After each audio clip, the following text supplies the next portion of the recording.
Hi friends, இது Sandhya healthy cooking channel. இந்த video பார்த்தீங்கன்னா வெள்ளிக்கிழமை சாயந்தரத்துலேருந்து எடுத்தது.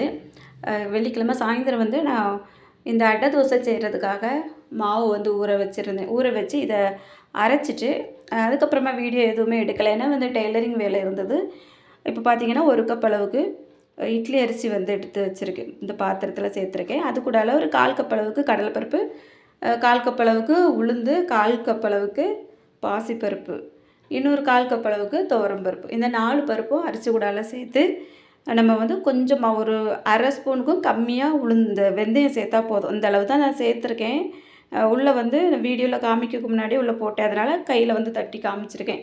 இதெல்லாம் நல்லா ஒரு 2, 3 டைம் நல்லா கழுவிட்டு அதுக்கப்புறமா நல்ல தண்ணி வச்சு ஊற வச்சுக்கிடலாம். இது வந்து ஒரு 3லேருந்து 4 மணி நேரம் ஊற வச்சிட்டோம் அப்படின்னா அரைச்ச உடனே நம்ம இதை வந்து சுட்டுறலாம். இப்போ வந்து நான் அதை ஊற வச்சுட்டேன் பாருங்கள். நல்லா கழுவிடணும். அப்போ தான் இந்த இதோட பச்சை ஸ்மெல்லாம் போகும். தண்ணி நல்லா தெளிவானதுக்கப்புறமா ஊற வச்சோம் அப்படின்னா இப்போ இந்த தேவையில்லாத பருப்போட ஸ்மெல்லாம் அதிகமாக இருக்காது. இப்போ ஊற வச்சுட்டு அரைச்சி விட போகிறேன். இப்போ பார்த்தீங்கன்னா நான் வந்து ஊற வச்சுட்டு மூடி போட்டு எடுத்து வச்சுட்டு போயிட்டேன். அதுக்கப்புறம் கொஞ்சம் வேலை இருந்து டெய்லரிங் வேலை அதெல்லாம் முடிச்சுட்டு வந்து அரைக்கைக்கு வந்துட்டேன். இப்போ அரைக்கிற டைம் பார்த்தீங்கன்னா நைட்டு ஒரு 7 மணிக்கு அரைச்சிருப்பேன். அரைச்சிட்டு இதை வந்து இதெல்லாம் ஊறினதுக்கப்புறம் அரிசி பருப்பு எல்லாமே அளவு அதிகமாக இருந்தது. நமக்கு ஒரு நேரத்துக்கு இது தேவையில்லை, அதிகமாக இருக்கும். அதனால் இதை வந்து மிக்ஸி ஜாரில் 2 டைமாக சேர்த்து அரைச்சேன். அரைச்சி எடுத்து வச்சிட்டோம் அப்படின்னா நம்ம ஃப்ரிட்ஜில் கூட ஸ்டோர் பண்ணி வச்சுட்டு இன்னொரு டைம் யூஸ் பண்ணிடலாம். ஆனால் இதில் வந்து நம்ம இன்னும் பொருட்கள் போட்டு அரைப்போம் இல்லையா, அதில் வந்து வெங்காயம் எல்லாம் சேர்த்து சுடுவோம். இந்த சின்ன வெங்காயம் பொடி பொடியாக கட் பண்ணி போட்டு அதில் இன்னும் கொஞ்சம் மசாலாக்கள் எல்லாம் போட்டு சுடும்போது நம்ம வந்து அதெல்லாம் சேர்க்கக்கூடாது. இப்போ பாதி மாவு எடுத்துருக்கோன்னா அதை மட்டும் வெங்காயம் போட்டு சேர்த்து சுட்டுக்கிட்டு மிச்சத்தை அப்படியே ஃப்ரிட்ஜில் வச்சுடணும். இப்போ இது கூட ஒரு 3 வத்தல், 1/2 ஸ்பூன் ஜீரகம், ஒரு துண்டு இஞ்சி, ஒரு 4 பல்லு பூண்டு இதெல்லாம் போட்டு அரைச்சி எடுத்துக்கிட போகிறேன். இது வந்து காலையிலே நீங்கள் வந்து செஞ்சீங்க அப்படின்னா இது கூட ஒரு சட்னி வச்சு சாப்பிட்டா ரொம்ப நல்லாயிருக்கும்.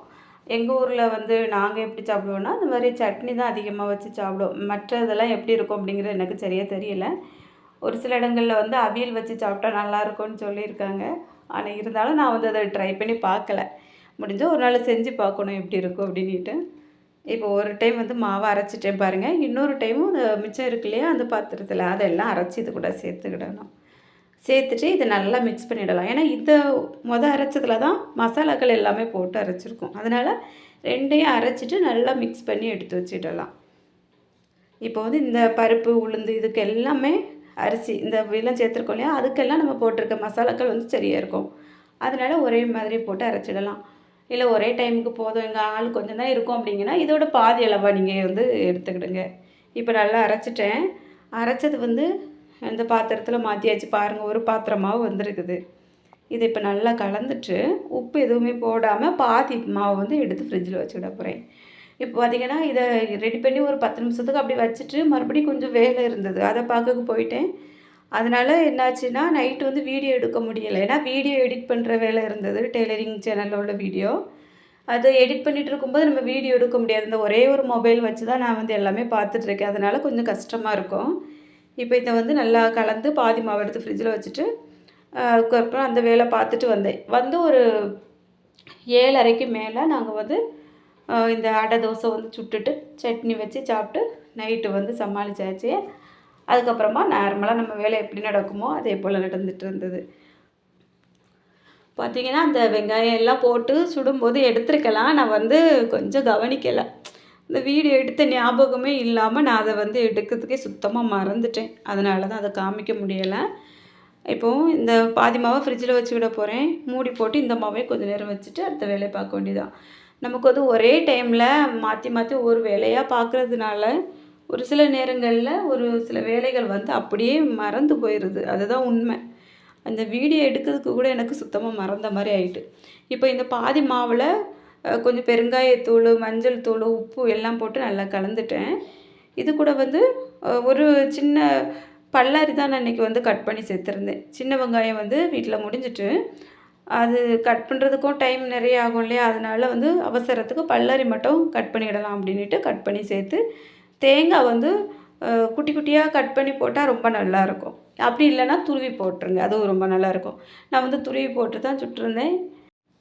இப்போ இந்த ரெசிபியோட வீடியோ வந்து நம்ம சேனலில் இருக்குது. ரொம்ப நாளைக்கு முன்னாடி நான் அப்லோட் பண்ணியிருக்கேன். வேணா அதோட லிங்க் எடுத்து நான் இதில் குடுக்குறேன். உங்களுக்கு இந்த ரெசிபி செய்யணும் அப்படின்னா பார்த்து செய்யுங்க. செஞ்சுட்டு எப்படி இருந்து அப்படிங்கிறத கமெண்ட்டில் சொல்லுங்கள். ரொம்பவே நல்லாயிருக்கும். ரொம்ப ஒரு ஹெல்த்தியான ரெசிபி. இப்போ நிறைய பருப்பெல்லாம் சேர்த்து இதில் செய்யும்போது நிறைய சத்துக்கள் வந்து கிடைக்கும் இல்லையா? மறக்காமல் காயப்பொடி வந்து சேர்த்துக்கிடுங்க. ஏன்னா ஒரு சில பேருக்கு வந்து பருப்பு வந்து ஒத்துக்கிடாமல் கேஸ் வந்து உருவாகும். அதனால அதுக்கு கண்டிப்பாக காயம் சேர்க்கணும். அதே மாதிரி இஞ்சி பூண்டும் சேர்த்துக்கிடணும். இப்போ இதில் வந்து கடைசியாக கொஞ்சம் கருவேப்பிலையும் போட்டு மல்லி இலைலாம் போட்டு செஞ்சோம் அப்படின்னா ரொம்பவே நல்லாயிருக்கும். இது பார்த்திங்கன்னா காலையில் அடுத்த நாள் வந்து நான் எடுத்த வீடியோ தான். நைட்டு வந்து அந்த தேங்காய் சட்னி கொஞ்சம் மிச்சம் இருந்தால் அதையும் ஃப்ரிட்ஜில் வச்சுட்டு மாவு இருந்து அதையும் சுட்டு சாப்பிட்டுட்டோம். இது வந்து சனிக்கிழமை மதியத்துக்கு வந்து மீன் வந்து கழுவி வச்சுருக்கேன். தேங்காய் மசாலாக்கள் எல்லாமே கலந்து அடுப்பில் வச்சாச்சு. இந்த பக்கம் வந்து சாப்பாடு ரெடி ஆகிட்டுருக்கு. சாப்பாட்டுக்கு தண்ணி ஊற்றி வச்சுருக்கேன். இது பார்த்திங்கன்னா வாழை மீன் வந்து கழுவி வச்சுருக்கேன். இனி இந்த குழம்பு வந்து நல்லா கொதித்து ஒரு 5 நிமிஷம் போல் கொதித்து கொஞ்சம் வற்றி வர டைமில் வாழை மீன் சேர்ப்போம். அப்போ தான் ரொம்ப நல்லாயிருக்கும். அதுக்கப்புறமா இந்த அளவுக்கு பாத்திரம் கிடக்கு, இதெல்லாம் கழுவிட்டோம் அப்படின்னா வேலை வந்து கொஞ்சம் ஃப்ரீ ஆயிரும். இப்போ பார்த்திங்கன்னா நம்ம வந்து குழம்பு ரெடி ஆகிட்டு மீன் வந்து கொஞ்சம் கழுவி மசாலா போட்டு ஃப்ரிட்ஜில் வச்சுருந்தேன். ஏன்னா ஃப்ரிட்ஜில் வச்சோன்னா மசாலாக்கள் வந்து கொஞ்சம் செட் ஆகி வந்துடும் அப்படிங்கிறதுனால அதையும் எடுத்து பொரிச்சிடலாம். குழம்பு பார்க்க எவ்வளோ அழகாக இருக்குது பாருங்கள். நல்லா திக்காக சூப்பராக வந்திருக்கு. இப்போ வந்து இந்த மீனையும் பொரித்து எடுத்துக்கிட போகிறேன்.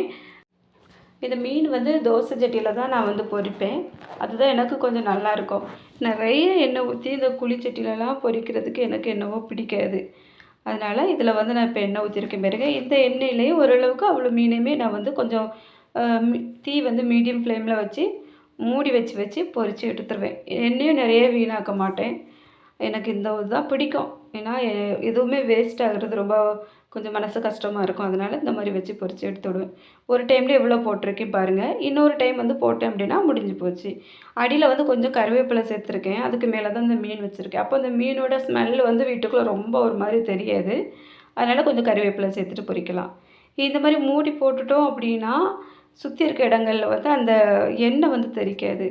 இப்போ சாப்பிட்டுட்டு கொஞ்சம் நேரம் ரெஸ்ட் எடுத்ததுக்கப்புறமா துணிகள் வந்து கொஞ்சம் துவைக்க வேண்டியது இருந்து அதையெல்லாம் துவைச்சிட்டு நான் வந்து குளிச்சுட்டு வந்துட்டேன். இதை இப்போ எடுத்து காய போட்டுட்டு அப்புறமா கொஞ்சம் வெளியில் போக வேண்டியது இருக்குது. ஏன்னா திங்கட்கிழமை வந்து பையனுக்கு காலேஜ் ஓப்பன் ஆகுது. அதனால் அவனுக்கு கொஞ்சம் பொருட்கள் வாங்கணும், வெளியே போக வேண்டியது இருக்குது. கொஞ்சம் ட்ரெஸ் எல்லாம் வாங்க வேண்டியது இருந்து அதுக்கப்புறமா ஒரு டிஃபன் பாக்ஸ் வாங்கணும். அப்புறம் கொஞ்சம் நோட்டு இந்த மாதிரி கொஞ்சம் சின்ன சின்ன ஐட்டங்கள் தான். காலேஜுக்கு நிறைய தேவைப்படாது இல்லையா? முக்கியமாக அவனுக்கு வந்து கலர் ட்ரெஸ் அப்படிங்கிறதுனால இந்த மாதிரி கொஞ்சம் துணிகள் அதிகமாக எடுக்க வேண்டியது இருந்து கொஞ்சம் 2, 3 ஃபேண்டும் சட்டையெல்லாம் எடுத்துகிட்டு வந்தோம். ஏற்கனவே 2, 3 சட்டைலாம் எடுத்து வச்சுருது. இருந்தாலும் இன்னும் கொஞ்சம் எடுத்துக்கிடலாம் அப்படின்ட்டு எடுத்துகிட்டு வந்தாச்சு. இப்போ பார்த்திங்கன்னா டிஃபன் பாக்ஸ் பார்க்க போயிருந்தேன் கடைக்கு. இந்த டிஃபன் பாக்ஸ் வந்து எனக்கு கொஞ்சம் பிடிச்சிருந்து. வெளியில் நல்லா 2 லாக் இருக்குது பாருங்கள். கொஞ்சம் டிஃபன் பாக்ஸு அப்படியே நல்லா பெரிய சைஸில் இருந்த மாதிரி இருக்குது. ரவுண்டாக இல்லாமல் கொஞ்சம் இந்த மாதிரி சதுரமாக இருக்கு இல்லையா? இது வந்து எனக்கு கொஞ்சம் பிடிக்கும். இது நடுவில் எப்படி இருக்குன்னு காமிக்கிறேன் பாருங்களேன். இப்போ வந்து நம்ம பிளாஸ்டிக்லலாம் டிஃபன் பாக்ஸ் இந்த மாதிரி செட்டாக வரும் இல்லையா? அந்த மாதிரி இது இருந்தது. உள்ளே ஒரு சின்ன பாக்ஸ் இருக்குது பாருங்கள். இதில் வந்து நம்ம கொஞ்சம் குழம்பெல்லாம் ஊற்றி அப்படியே உள்ளே வச்சுடலாம். சோறு இந்த பக்கம் வச்சுட்டோம் அப்படின்னா வச்சு ஒரு கூட்டு பொரியல் எதுனாலும் அந்த சோத்தில் வச்சுட்டு இதில் குழம்பு விட்டோம் அப்படின்னா ஒரே பாக்ஸில் முடிஞ்சிடும். அதனால் இப்போ அந்த பேக்கில் வந்து ரொம்ப இடத்தையும் அடைக்காது. அதனால் இதை வந்து பார்த்து வாங்கிட்டு வந்துட்டேன். ரேட்டு கொஞ்சம் கூடுதல் தான். ரூ. 243 அதில் போட்டிருந்து. அந்த டிஃபன் பாக்ஸுக்கு ஒரு ரூ. 10 குறைச்சி கொடுத்தாங்க, அவ்வளோதான். இப்போ எல்லா பொருளும் வாங்கிட்டு வந்தாச்சு. அதுக்கப்புறமா நம்ம நைட்டு வந்து இந்த துணிகள் எல்லாமே கொஞ்சம் ஆல்ட்ரேஷன் பண்ண வேண்டியது இருக்குது. ஏன்னா அவனுக்கு இந்த சைஸ் வந்து கொஞ்சம் பேண்ட்டு அந்த உடம்பெல்லாம் கொஞ்சம் பிடிக்கிற மாதிரி இருக்கும். அதனால் அது எப்போவுமே கொஞ்சம் ஆல்ட்ரேஷன் பண்ணி தான் அவன் வந்து போடுவான். இப்போ எல்லாமே மேஜையில் எடுத்து வச்சுருக்கேன். நான் வந்து தைக்கக்கூடிய இடத்துல எடுத்து வச்சுட்டேன். அடுத்தது வந்து நமக்கு சாப்பாடு எந்தளவு இருக்குது அப்படிங்கிறத பார்த்துட்டு அதுக்கப்புறமா வேலைகளை பார்க்கலாம் அப்படின்ட்டு நான் வந்து உட்காந்துட்டேன். இன்றைக்கி வந்து ஒரு ப்ளவுஸு வந்து கொடுக்கணும். அது எப்போ தைக்க முடியுது அப்படின்ட்டு தெரியல. அதனால் சரி இருக்கிற வேலையிலையே பார்ப்போம் அப்படின்ட்டு பார்த்தாச்சு. கிச்சனுக்கு போய் பார்த்தேன். அங்கே வந்து கொஞ்சம் மளிகை சாமான் எல்லாம் தீர்ந்துருந்தது. அதெல்லாம் இந்த மாதிரி ஒரு பேப்பரில் எழுதி சோத்தில் ஒட்ட வச்சுருந்தேன். அதை வந்து எடுத்துகிட்டு வந்து இப்போ இன்னொரு பேப்பரில் எழுதிட்டு நம்ம வந்து வாங்கிட்டு வர சொன்னால் பையன் வந்து அழகாக வாங்கிட்டு வந்துடுவான். அதனால் எடுத்து வச்சுருக்கேன். இப்போ இந்த பேப்பர் வந்து பார்த்தீங்கன்னா, எங்க வீட்டுக்காரவங்க வந்து வாங்கிட்டு வந்தது. அந்த பேப்பர் வந்து பிள்ளைங்களுக்குன்னு வாங்கிட்டு வந்தாங்க. அது வந்து நான் இப்ப தான் அத யூஸ் பண்ண பழகியிருக்கேன்.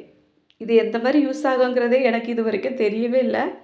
இப்போ வந்து ஏதாவது பொருட்கள் தீர்ந்தது அப்படின்னா, அதில வந்து லைட்டா நம்ம குறிச்சு வச்சுட்டு, சுவத்துல ஒட்டி வச்சோம்னா அழகா ஒட்டிக்கிடுது. இது ரொம்ப பிடிச்சிருக்கு எனக்கு. இப்போ மளிகை சாமான் எல்லாம் வாங்கிட்டு வர சொன்னேன், வாங்கிட்டு வந்துட்டான். அடுத்தது வந்து இந்த கிச்சன் எல்லாமே ஏற்கனவே கிளீன் பண்ணி போட்டுட்டு தான் நான் கடைக்கு போயிருந்தேன். நம்ம வந்து இந்த மீன் வந்து சமைக்கிற அன்னைக்கு, இந்த கிச்சன் கிளீன் பண்ணலைன்னா சுத்தமா ஒரு வேலையுமே ஓடாது. அதனால அந்த அன்னைக்கு மட்டும் நான் ரொம்ப கிச்சனை நீட்டா கிளீன் பண்ணி எடுத்து வச்சுருவேன். ஏன்னா ரொம்ப ஸ்மெல்லா இருந்தது போலயே இருக்கும்.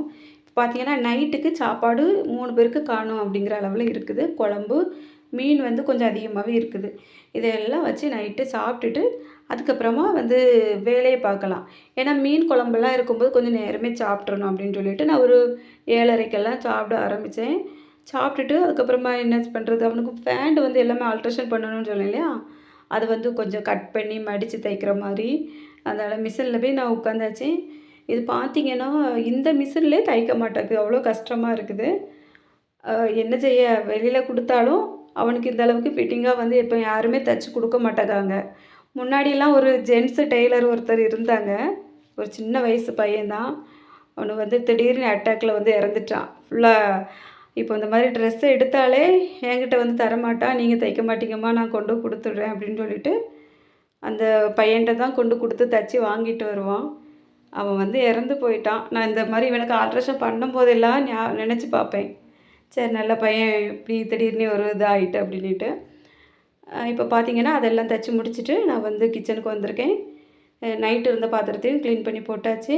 இப்போ வந்து கொஞ்சம் ஓமம் வந்து வெந்நீல போட்டு கொதிச்சு வச்சு குடிச்சு விட போறேன். ஏன்னா கொஞ்சம் மந்தமாவே இருக்குது வயிறு. அதனால இந்த மாரி கொஞ்சம் ஓமத்த வெந்நீல போட்டு குடிச்சிட்டோம் அப்படின்னா, கொஞ்சம் வயிறு வந்து ஃப்ரீயா இருக்கும். அதனால தான். அவ்வளோதாங்க. இன்றைக்கி இந்த வீடியோ வந்து காலையிலேருந்து நைட் வரைக்கும் எப்படி இருந்து அப்படின்ட்டு பார்த்தோம். வீடியோ பிடிச்சிருக்கும்னு நினைக்கிறேன். வீடியோ பிடிச்சிருந்தா லைக் பண்ணுங்கள். மறக்காமல் சப்ஸ்கிரைப் பண்ணிவிட்டு பக்கத்தில் இருக்க பெல் பட்டனை ஆன் பண்ணிடுங்க. இதுவரைக்கும் வீடியோ பொறுமையாக பார்த்த எல்லாருக்கும் ரொம்ப ரொம்ப நன்றி. வணக்கம்.